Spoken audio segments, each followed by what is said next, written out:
Kasi namatay na siya eh. Pero nung nabubuhay pa sa ayon siya naman, Hudyo siya. Kaya nga siya ipinanganak sa ilalim ng kautusan niya. Tinuli rin siya na ikawalang araw. Lahat ng mga kaparaanan ng mga Hudyo naganap din sa kanya. Pero nung namatay na siya, no, wala na yung Hudyo-Hudyo. Sa spirit, kaya maging spiritual na tayo eh. At yung Israel na yun, kung aalamin natin, ang ibig sabihin ng Israel, yan yung prinsipe ng Diyos. Yes! Nanaig! Spiritual, no? Ang lali na spiritual yung Israel pala. Kaya tinawag ng Israel, ikaw ay nakipagpunyag isang tao at sa Diyos! Biruin mo, nakipagpunyag tayo. Yes, doon natin nakukuha sa pananampalataya sapagkat kayong lahat ay mga anak ng Diyos sa pamamagitan ng pananampalataya kay Kristo. Wala sa 3:28, at kung kayo kay Kristo, 29, kayo'y binhi ni Abraham at kasamang nagkapagmana ayon sa pangako. So, hindi tayo ng Diyos. Prinsip tayo ng Diyos. Kaya nga sinabi sa Roma 8, 28, basahin natin yan. 8:29, para in short.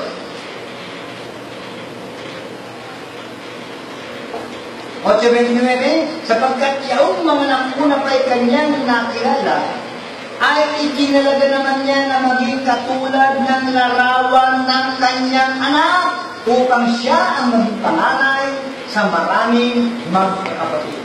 Diba? Si Kristo, yan yung Israel ng Diyos eh. Ang ibig sabihin ng Israel, prinsipe ng Diyos. Gawa 5:32. Pagkatasan mo. Gawa? At siya ay? 31. 31. Siya ay pinadakila ng Diyos sa kanyang kanang kamay upang maging prinsipe at tagapagligtas, upang magbigay ang pag-isisi sa Israel. Yes. Sa patawaran ng mga kasalanan. Upang maging prinsipe.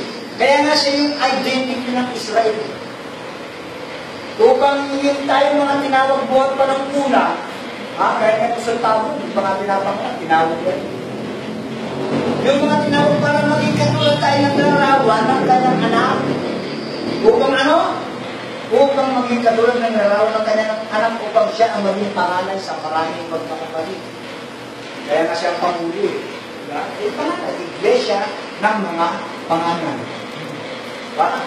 Puro pangalan tayo, walang busuro. Church of the Firstborn. Puro pangalan tayo, walang buso. Kasi natin walang buso, walang utusan doon. Lahat tayo gumagawa. Sa mga sambahayan eh, kung sino yung buso, balagong yun. Diba, Sister Lynn? Lagi utusan, ako ang nakikita, ako ang nasisisi.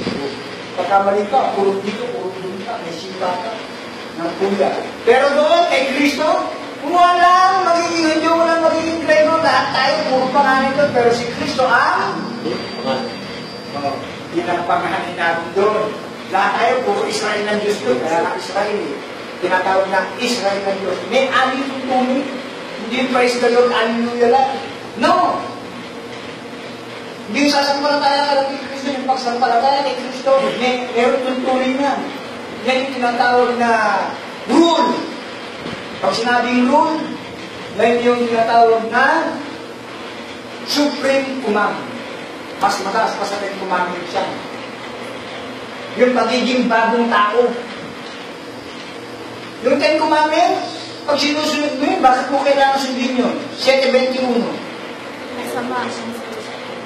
Pakitaas mo para marinig naman yung mga nasa likod mo.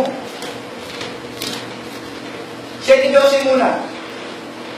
Kaya nga ang kautusan ay banal at ang utos ay banal at matuwid at mabuti. Sapagkat ang utos ay banal, matuwid at mabuti. Bakit kailangan mo sundin yan? 21. Kaya nga nasumpungan ko ang isang kautusan na kung ibig kong gumawa ng mabuti, ang masama ay nasa akin. Yes. Bakit kayo hindi papatay? Kasi hindi pumatay. Kaya di masama yung nasa iyo. Diba? Bakit mo susundin yung huwag kang magnanakaw? Nasa isip Oh, iniisip ko yung mabuti, di ba? Mabuti yung pagnakaw.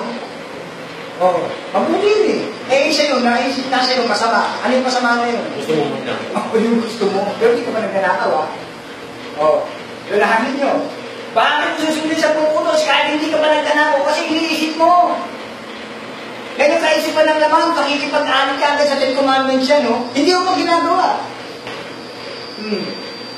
Bakit kailangan mo sulit yung pa ginagawa? Kasi mabuti yung, kaya sabi na ako ng Pablo, nasuntungan ko sa nautusan. Kung hindi kong gumawa ng mabuti, ang masama ay nasa akin. Eh, meron mo nang sinabi si Apostol Santiago. Santiago 4:17. Ano yung sinabi niya ron? Basta. Na nakakaalam nga ng paggawa ng mabuti at hindi ginagawa, ito'y kasalanan sa kanya. Nangangahulugan ba na kailangan mo siya gawa sa pupunos dahil ito'y mabuti? Pag hindi mo ginawa ngayon, kailangan sa'yo? Eh, ano yung mabuti na yun? O, para magkakontra din, ano? Diba? Ang utos, mabuti yan. Ang utos mabuti, pero kung gagawin mo yung utos na yun, masama na sa'yo. Pero pagka sinabi naman sa Santiago, sa nakakaalam ng paggawa ng mabuti at ito hindi ginagawa, ito yung kasalanan sa kanya. Nangangahulugan ba na kailangan isang gawa natin sa ating pupunos? Magkakakontra din ngayon yun kung yun ang nasa gawa natin. O, diba? Eh, ano yung ibig sabihin na Apostol Santiago ron? Kapag hindi mo ginawa mabuti, ano ba yung mga mabuting pag hindi mo ginawa yung kasalanan sa'yo? Sister,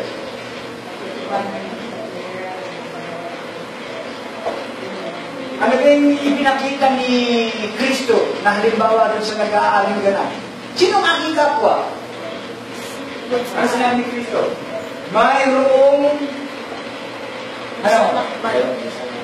isang nabulog sa kamay ng mga tulisan na bubuan. Diba?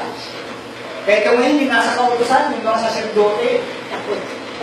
Yung mga saserdote na yun, may mga kautusan yan. O, diba? Sumusunod sa kautusan yung saserdote yan eh. Yung makikita yung lumihis. Pero din yung mga libitan. Yung mga libitan, may kautusan din yan. Pinagkatimulaan nila sa kautusan yan. Lumihis pa rin. Kita mo yung mga nagbumayo. Kita mo ah. Eh, ano yung mabuti rin na hindi ginawa? Yung paggawa ng mabuti rin na kailangan ng tulong yun, oh. Yun yung mabuti na hindi ginawa nila, kasalanan nila, oh. Oh, dumating yung Samaritano. Ano yung ginawa ng Samaritano?